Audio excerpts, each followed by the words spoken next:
Let us now read sacred scripture in Daniel chapter 3.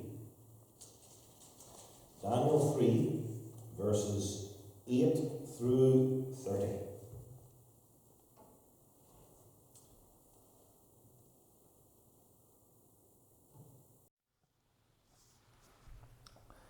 Daniel 3, verse 8. Wherefore, at that time, certain Chaldeans came near and accused the Jews. They spake and said to the king Nebuchadnezzar, O king, live forever. Thou, O king, hast made a decree that every man that shall hear the sound of the cornet, flute, harp, sackbut, psaltery, and dulcimer, and all kinds of music, shall fall down and worship the golden image. And whoso falleth not down and worshippeth, that he should be cast into the midst of a burning fiery furnace. There are certain Jews whom thou hast set over the affairs of the province of Babylon, Shadrach, Meshach, and Abednego. These men, O king, have not regarded thee. They serve not thy gods, nor worship the golden image which thou hast set up. Then Nebuchadnezzar, in his rage and fury, commanded to bring Shadrach, Meshach, and Abednego. Then they brought these men before the king.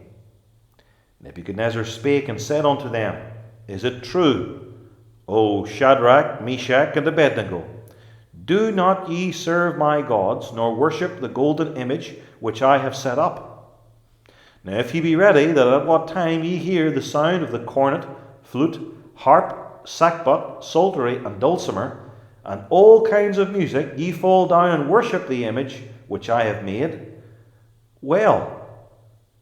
But if ye worship not, ye shall be cast the same hour into the midst of a burning fiery furnace. And who is that God that shall deliver you out of my hands?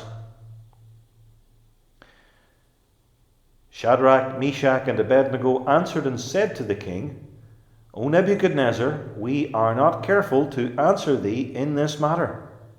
If it be so, our God whom we serve is able to deliver us from the burning fiery furnace, and he will deliver us out of thine hand, O king. But if not, be it known unto thee, O king, that we will not serve thy gods, nor worship the golden image which thou hast set up. Then begins our text. Then Nebuchadnezzar was full of fury, and the form of his visage was changed against Shadrach, Meshach, and Abednego. Therefore he spake and commanded that they should heat the furnace 17 times more than it was wont to be heated. And he commanded the most mighty men that were in his army to bind Shadrach, Meshach, and Abednego, and to cast them into the burning fiery furnace. Then these men were bound in their coats, their hosen, and their hats, and their other garments, and were cast into the midst of the burning fiery furnace. Therefore, because the king's commandment was urgent, and the furnace exceeding hot, the flame of the fire slew those men that took up Shadrach, Meshach, and Abednego. And these 3 men, Shadrach, Meshach, and Abednego, fell down bound into the midst of the burning fiery furnace. Then Nebuchadnezzar the king was astonished, and rose up in haste, and spake and said unto his counselors, Did not we cast 3 men bound into the midst of the fire? They answered and said unto the king, True, O king. He answered and said, Lo, I see 4 men loose, walking in the midst of the fire, and they have no hurt, and the form of the 4th is like the Son of God. Then Nebuchadnezzar came near to the mouth of the burning fiery furnace, and spake and said, Shadrach, Meshach, and Abednego, ye servants of the Most High God, come forth and come hither. Then Shadrach, Meshach, and Abednego came forth of the midst of the fire. And the princes, governors, and captains, and the king's counselors, being gathered together, saw these men, upon whose bodies the fire had no fire, nor was the hair of their heads singed, neither were their coats changed, nor the smell of fire had passed on them. Then Nebuchadnezzar spake and said, Blessed be the God of Shadrach, Meshach, and Abednego, who hath sent his angel, and delivered his servants that trusted in him, and have changed the king's word, and yielded their bodies, that they might not serve nor worship any god except their own. Therefore I make a decree, that every people, nation, and language which speak anything amiss against the God of Shadrach, Meshach, and Abednego shall be cut in pieces, and their houses shall be made a dunghill, because there is no other God that can deliver after this sort. And the king promoted Shadrach, Meshach, and Abednego in the province of Babylon.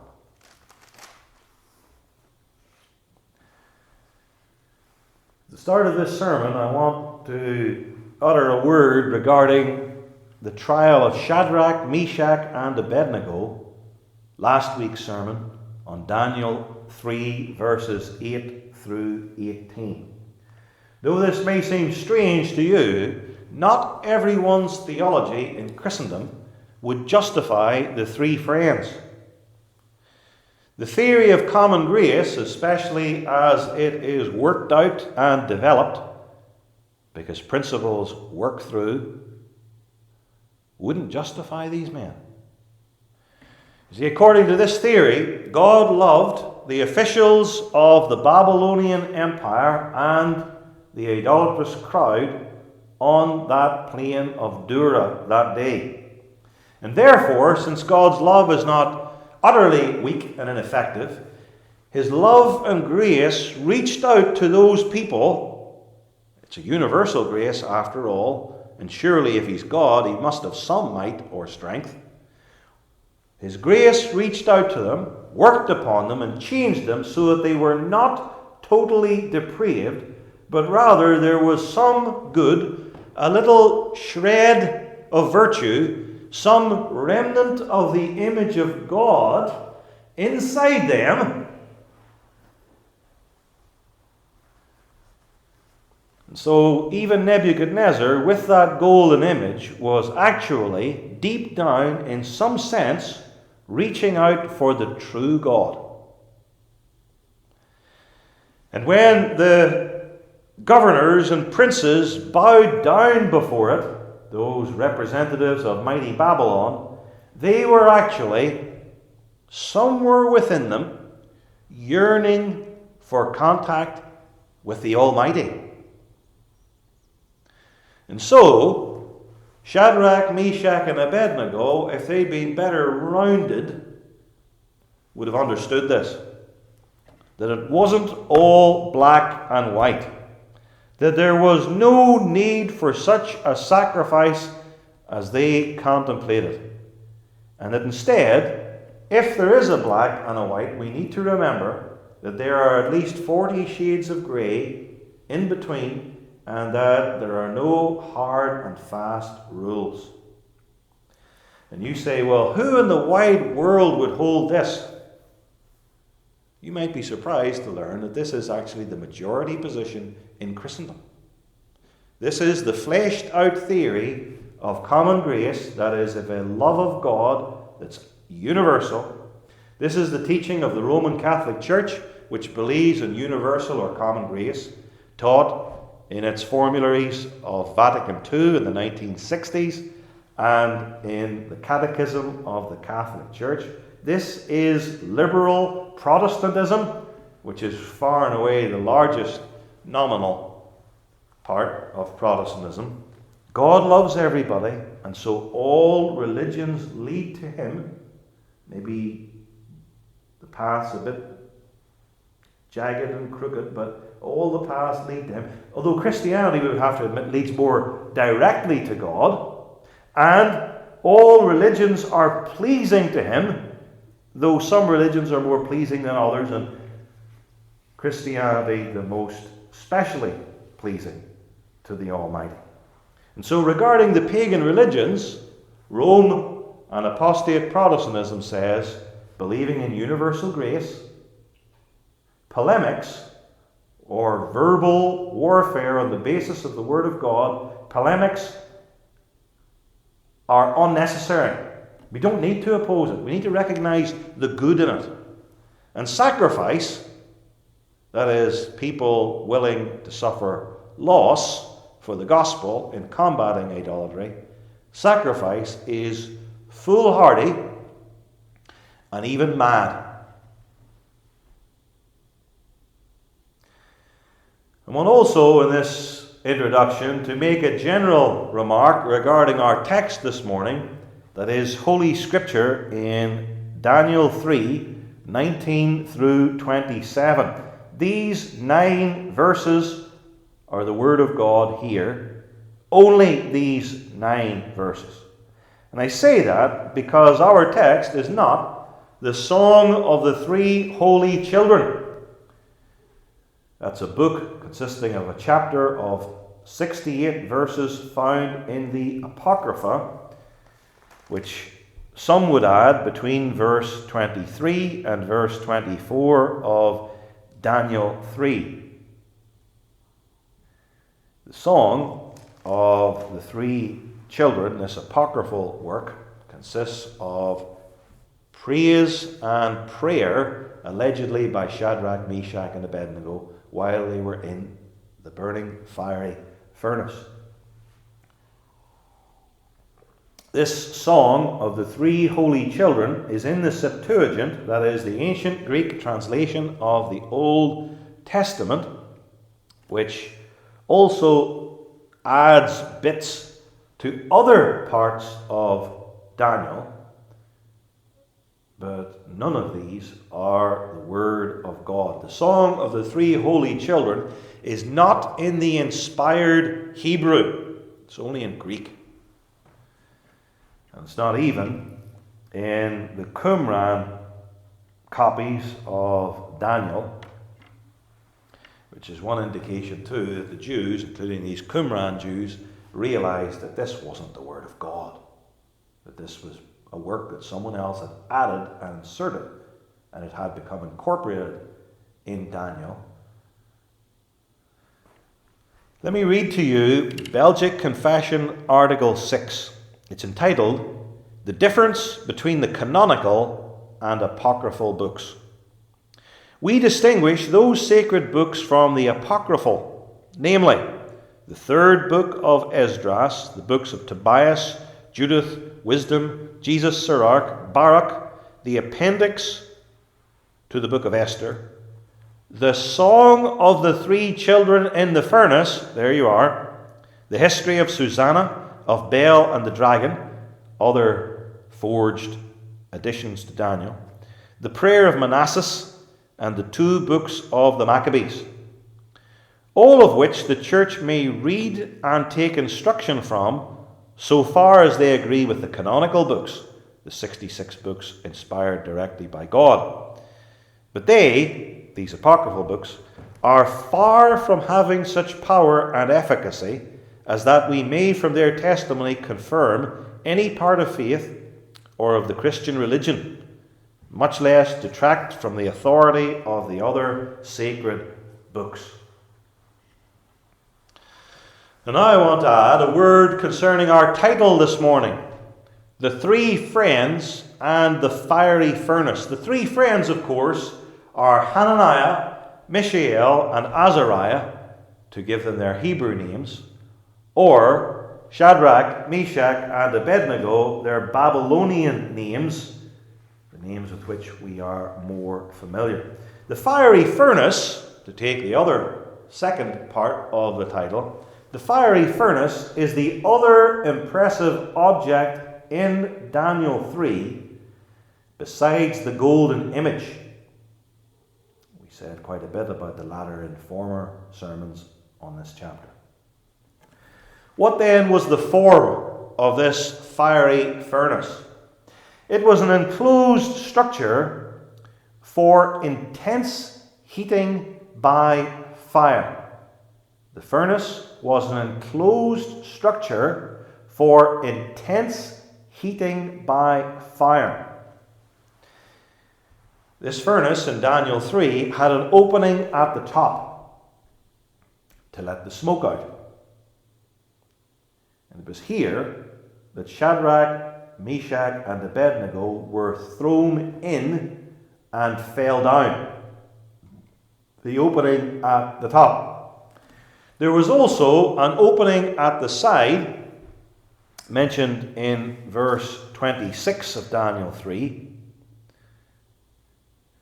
Nebuchadnezzar came near to the mouth of the burning fiery furnace, which refers to its door, a door in the side for stoking the fire and maybe even for fueling it, or there could have been an opening at the very bottom. So there's certainly an opening at the top to let the smoke out, and an opening at the side. Maybe it's an opening at the side further down, but that much in this enclosed structure for intense heating by fire. As to its size, it was evidently large enough for 4 men to walk about in it. As to its location, whereas you might have thought that the burning fiery furnace was back in the city of Babylon, verse 6 says that those who don't worship the golden image would be cast into the midst of the burning fiery furnace the same hour. And then in verse 15, Nebuchadnezzar says that those who don't worship it will be cast the same hour into the burning fiery furnace. The same hour when it was announced that people ought to worship it. The same hour, Nebuchadnezzar says, at the trial. This leads me to conclude that the burning fiery furnace was actually on the plain of Dura as well, so that there were 2 impressive objects on that plain on that day. The golden image reflecting the brilliant Middle Eastern sun, and the burning fiery furnace belching out thick smoke. Let's look then at the 3 friends and the fiery furnace. The 3 friends and the fiery furnace. Observing that they, the 3 friends, were thrown into it, verses 19 through 23, and they, the 3 friends, were delivered out of the burning fiery furnace in verses 24 through 27. The 3 friends and the fiery furnace. They were thrown into it, and they were delivered out of it. Now, picking up from the good confession of the 3 friends in the last sermon on Daniel 3, how did Nebuchadnezzar react? Well, it wasn't reflection and consideration, it was anger. The heat of rage. Metaphorically speaking, one wonders if he became hotter than the fiery furnace itself. Because we're told not only that he was angry, but actually that he was, quote, full of fury. So much so that the expression of his face changed. And if the children can picture the contortions on an angry man, that's what you ought to think was happening, the visage or face of Nebuchadnezzar. You could see from his face that he was raging. Now, we have seen Nebuchadnezzar angry before. Earlier in this chapter, verse 13, we read of his, quote, rage and fury, whenever he was told by the Chaldeans that Shadrach, Meshach, and Abednego hadn't worshipped the golden image. Rage and fury. In chapter 2, verse 12, when he saw the wise men and Chaldeans and sorcerers stalling for time, because they knew they couldn't relate the king's dream and interpret it, we hear that Nebuchadnezzar was angry and very furious.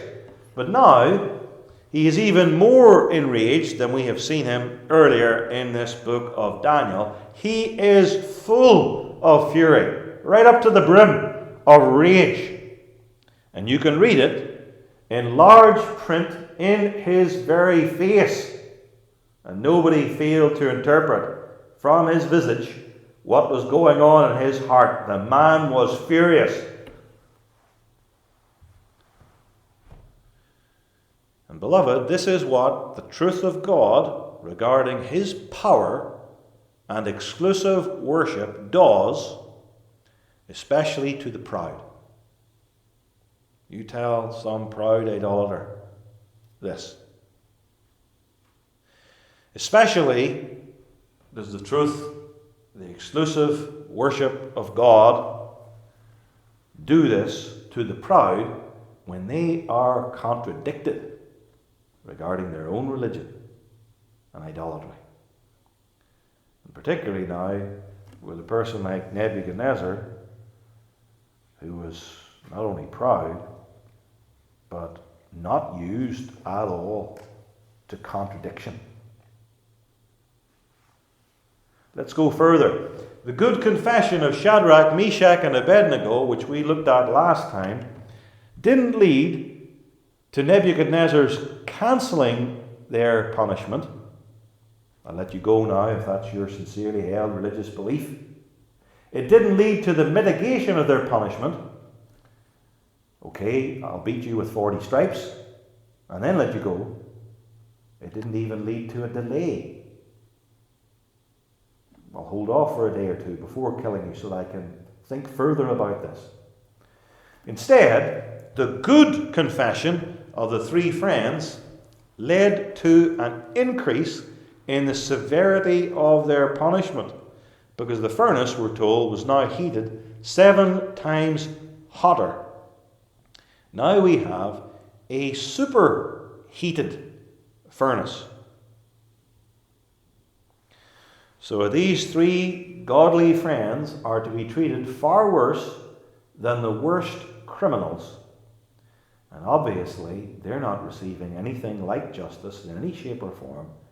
They are merely the targets of the cruelty of the enraged emperor. Verse 19 says, Then was Nebuchadnezzar full of fury, and the form of his visage was changed against Shadrach, Meshach, and Abednego.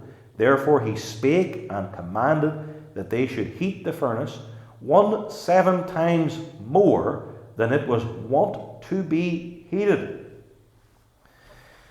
You see, Nebuchadnezzar is here thinking of his very last words to Shadrach, Meshach, and Abednego before their refusal to worship his image. If ye worship not, Nebuchadnezzar had said to them, ye shall be cast the same hour into the midst of a burning fiery furnace. And especially this bit, and who is that God that shall deliver you out of my hands? And so to make it even surer, he superheats the furnace. We'll see what your God can do now. Nebuchadnezzar even takes an extra precaution. We're told that he has the 3 young men bound, presumably bound hands and feet. And he has them bound, we're told, by the mightiest men in his army. And therefore, these men were bound expertly and tightly, and so more cruelly. This was Nebuchadnezzar's thinking. These men will not be able to escape bound and trussed up like this. No human deliverer can storm in to rescue them.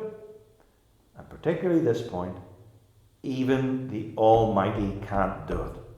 Who is that God that can deliver you out of my hands? We notice, because the text points this out, that Shadrach, Meshach, and Abednego were bound in their clothes. Verse 21 says, these men were bound in their coats, their hosen, and their hats, and their other garments. And no one knows, even to this day, with modern learning and study of ancient preserved texts and archaeology, no one knows what types of garments these men wore. Even the Septuagint, that Greek translation of the Old Testament in the 3rd century or 2nd century, there's bits of it were maybe done at different times, which includes some apocryphal works at times as well. But even the Septuagint didn't know what to make of these words for their garments or clothing, the 4 of them. Which incidentally helps us with regard to the 2 dates for Daniel.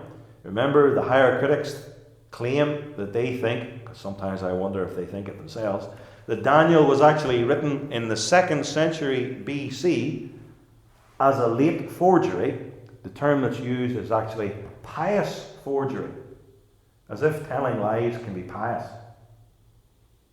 Not only bad theology and bad scripture, but bad ethics.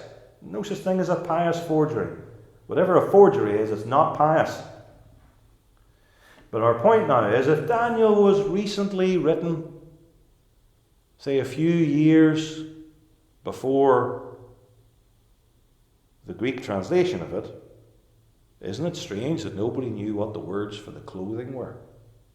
Instead, this fits perfectly with the true position that Daniel was written by Daniel himself in the 6th century, which explains why, a few hundreds of years later, when the Septuagint was written by Jews, probably in Egypt, translated rather, that they didn't know what these Aramaic words 300 to 400 years before meant about clothing in Babylon.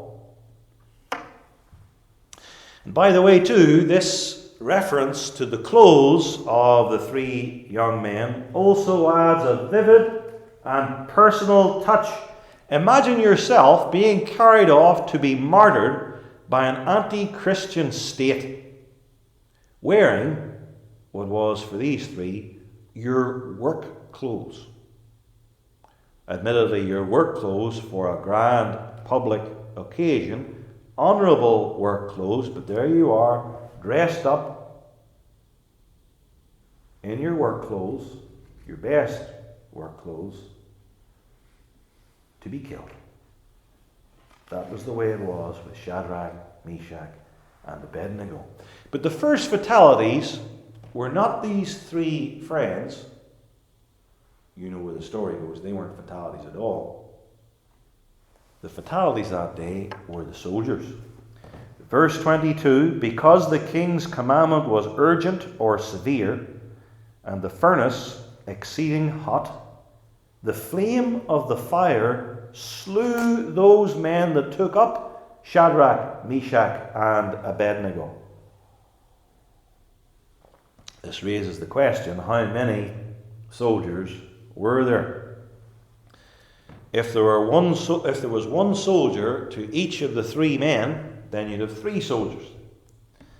If there were 2 soldiers to Shadrach, and 2 for Meshach, and 2 for Abednego, then there would be 6.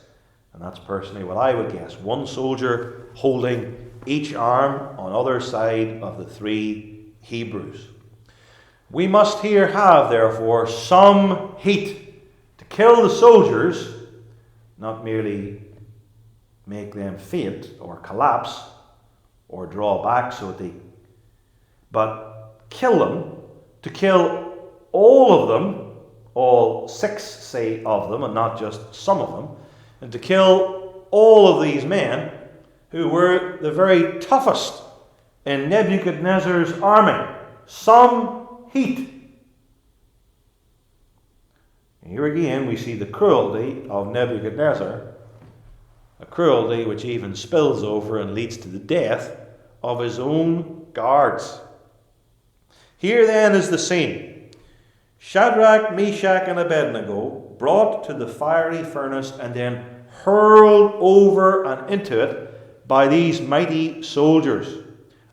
Thrown out into the midst, the text emphasizes that in various places, thrown into the midst and therefore the hottest part of the superheated furnace, and they go down, down, down, bound hand and foot into the flames, while the warriors themselves are slain by the heat, by the edge of the furnace, and they fall down dead.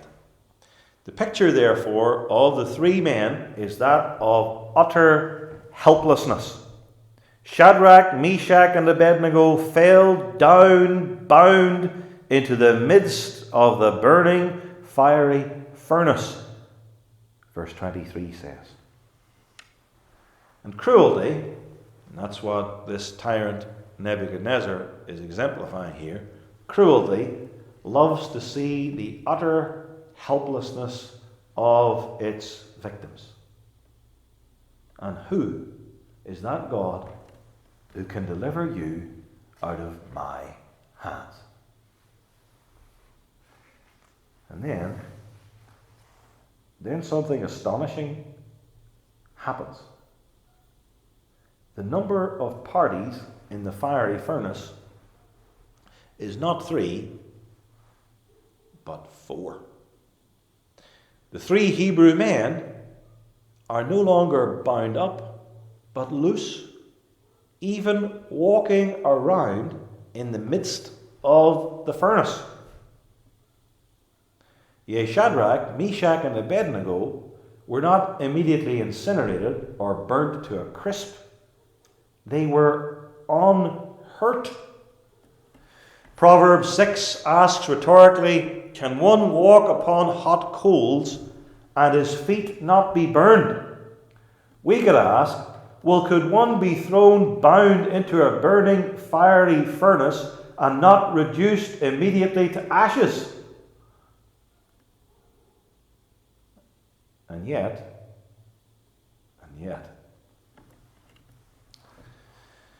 this reminds me of the scene in Acts chapter 16 when there was a mighty earthquake which struck the jail at Philippi.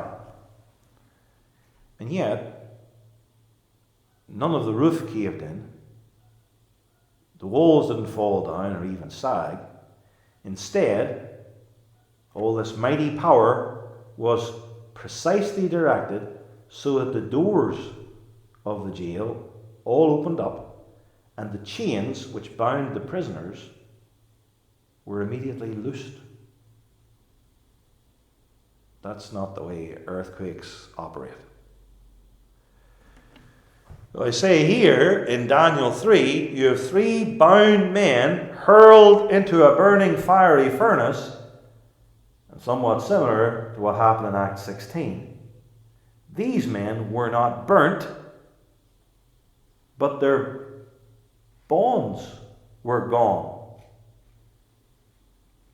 Maybe the rope around their hands and ankles was burnt alone. No wonder the king was amazed. Nebuchadnezzar the king was astonished, says verse 24, and rose up in haste and spake and said unto his counselors, did not we cast 3 men bound into the midst of the fire? They answered and said unto the king, true, O king. He answered and said, lo, I see 4 men loose, walking in the midst of the fire, and they have no hurt. And then Nebuchadnezzar exclaimed something that's possibly even more amazing. The form of the 4th is like the Son of God, which immediately raises the question, who is this 4th person.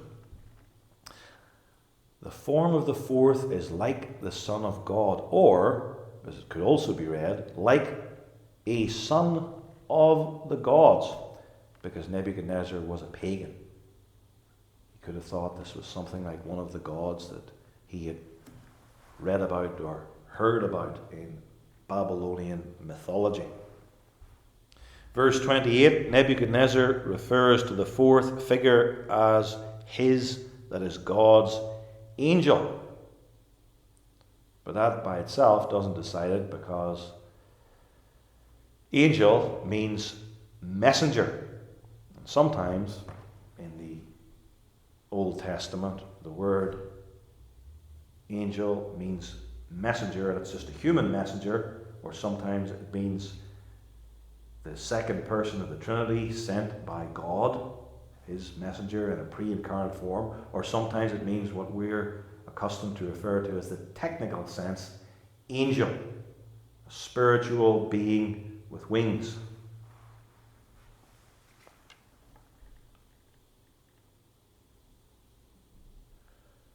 So then the question is, two options. Is it a created angel? Well, if it is, there's no reference to wings of that. There's four men loose, but then an angel sometimes take the form of man too. A created angel, some hold that. Or is it the pre-incarnate Christ? Is it the appearance of our Lord Jesus as he appeared to Abraham at his tent in Genesis 18, for example, or when he wrestled with Jacob at Peniel in Genesis 32? I believe that the fourth figure here is a pre-incarnate appearance of Jesus.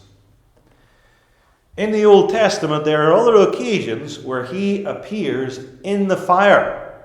In Judges 13, verse 30, he ascends into heaven in the flame of the altar before Manoah and his wife, after having explained to them God's purpose with a son he would give to them called Samson.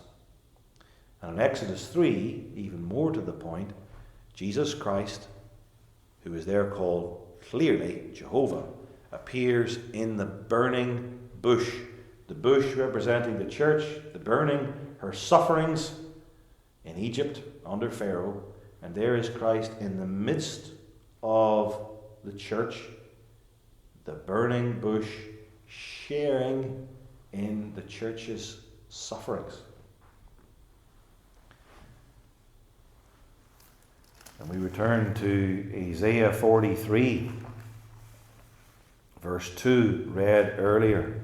When thou passest through the waters, I will be with thee. When thou walkest through the fire, thou shalt not be burned, neither shall the flame kindle upon thee. And I believe that here, God, in the form of Christ, a pre-incarnate Christ, was with Shadrach, Meshach, and Abednego when they walked through the flames in that fiery furnace, and the flames didn't hurt them at all. See, there are three ways in which the Lord delivers his people in persecution. You have, first of all, a miraculous deliverance, as here in Daniel 3 and elsewhere in Scripture. Paul's miraculous deliverance from prison in Acts 16, to which I referred earlier. But miraculous deliverances happened in Bible times when God was revealing himself directly. They don't happen in post-biblical times. Then there are providential deliverances, even startling providential deliverances. One classic instance took place in 14th century England when Wycliffe was arraigned before an ecclesiastical court to be tried, and God sent providentially an earthquake. And this scared these liberal apostate clerics so that they let Wycliffe go. There may be providential and even striking providential deliverances in post-biblical times. But there is a third sort of deliverance, a deliverance by Christ's gracious presence with us in our tribulations, by his Word and Holy Spirit, so that we do not apostatize, but keep the faith under pressure and under persecution. That's a deliverance, because God strengthens and comforts us so that we are delivered, maybe not from the punishment, but we are delivered from the greater threat, the one which the punishment is designed to create: apostasy, denying Jesus Christ. And that one, God is always with his people in Jesus Christ, and he calls us to pray for grace and to trust and persevere. And if our Lord Jesus Christ went to the cross for us, dying for our sins in order to reconcile us to God, he did that for us. Well then, when we are persecuted for his name's sake, then he promises to be with us. I will not leave thee nor forsake thee, Jesus promises. I will not leave thee nor forsake thee, especially when you most need it.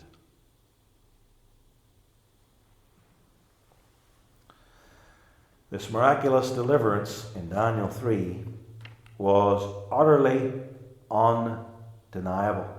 After being summoned by Nebuchadnezzar from the fiery furnace, Shadrach, Meshach, and Abednego were completely untouched. Verse 27 mentions 4 particulars. Their bodies, number 1, upon whose bodies the fire had no power. Their bodies weren't burnt.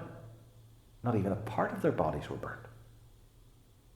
Upon whose bodies the fire had no power. The power to heat and burn. Number 2, their hair. Nor was an hair of their head singed.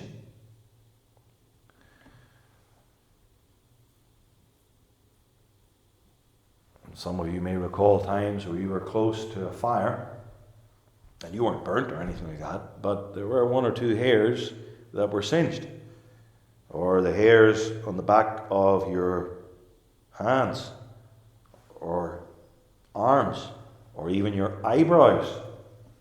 Their bodies weren't burnt, not even a single singed hair. And then their clothes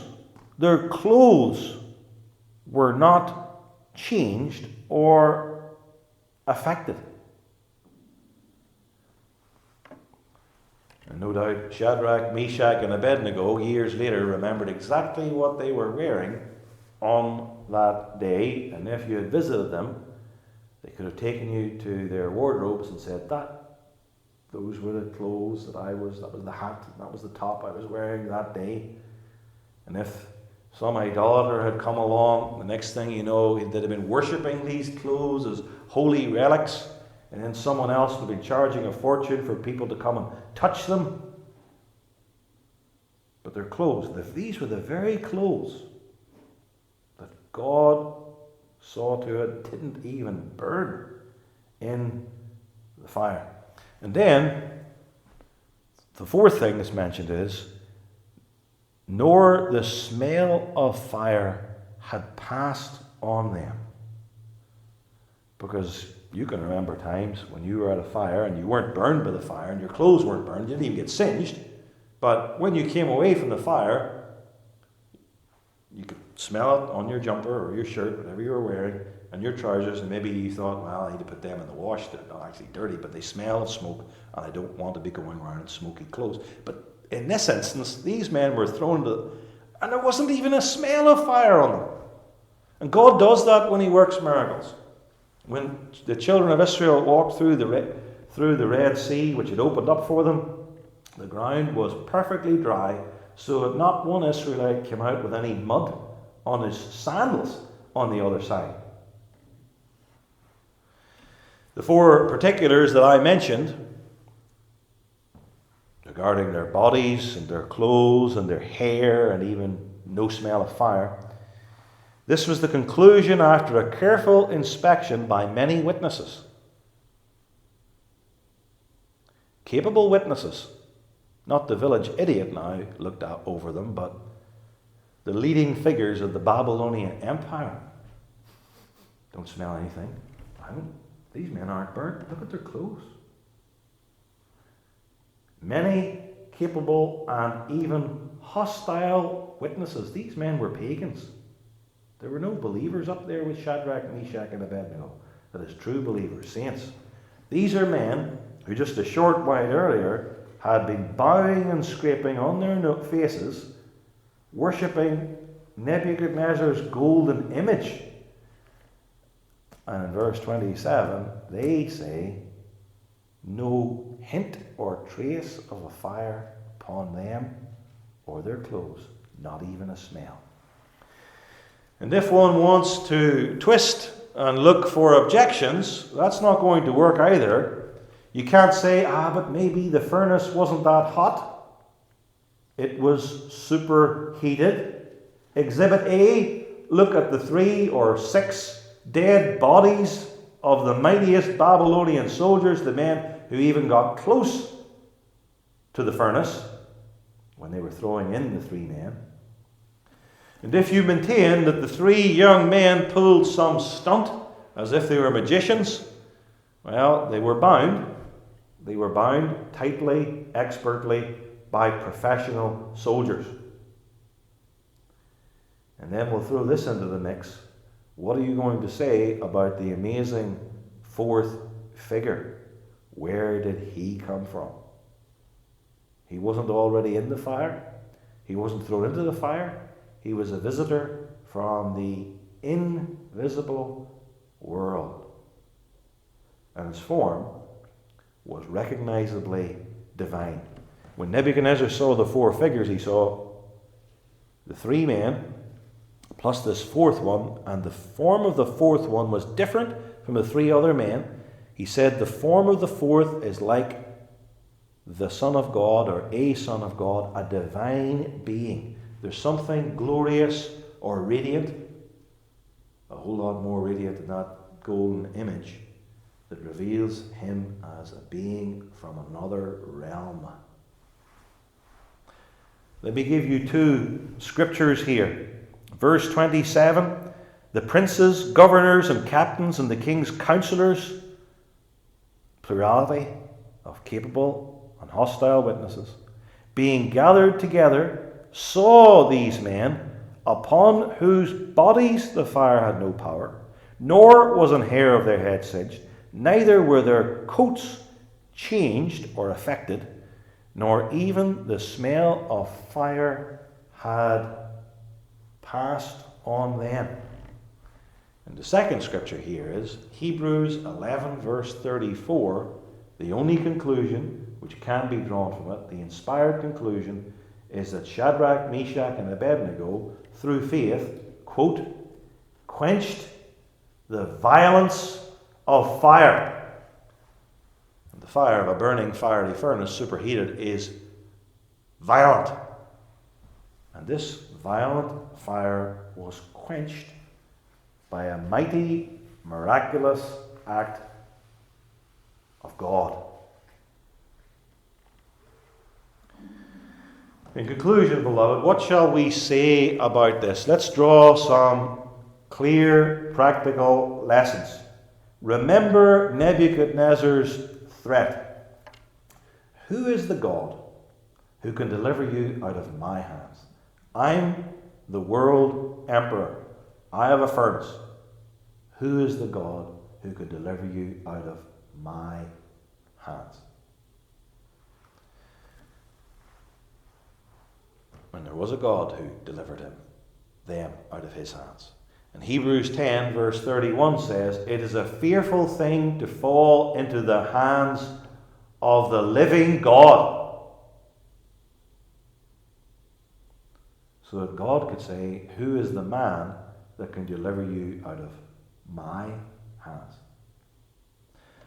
People ought not be afraid of the crushing, powerful hands of Nebuchadnezzar, or even the hands of the final Antichrist, whom Nebuchadnezzar typifies, but they ought to be afraid of the hands of God.